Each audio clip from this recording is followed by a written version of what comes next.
ঠাকুর মা স্বামীজির শ্রীচরণে ভক্তিপূর্ণ প্রণাম জানিয়ে আজকের নিবেদন বদ্ধজীব ও মুক্তির উপায়। অধিকাংশ মানুষ আধ্যাত্মিক জীবন সম্বন্ধে কিছুই ভাবে না। আহার নিদ্রা আমোদ প্রমোদ সাংসারিক সুখ দুঃখ এই নিয়ে জীবন কাটিয়ে দেয়।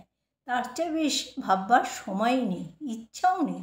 যারা এই অবস্থায় আছে ঠাকুর তাদের বলেছেন বদ্ধজীব, অর্থাৎ তারা সংসারের মায়ায় আবদ্ধ হয়ে রয়েছে।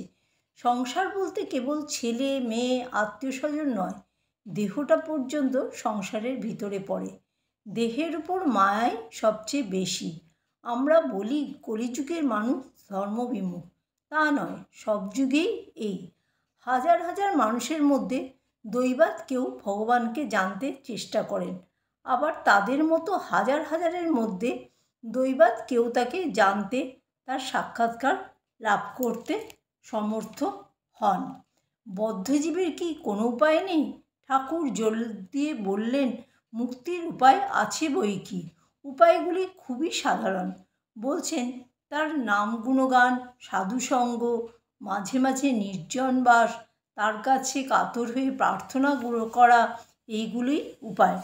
ঠাকুর বলেছেন, আর নিজেকে ঠকিও না, অনেক দিন ঠকিয়েছ, এখন একটু চৈতন্য হোক, জেগে ওঠো। শাস্ত্র যেমন বলছেন, উত্তিষ্ঠত জাগ্রত, ওঠো জাগো, প্রার্থিত বস্তু লাভ করো।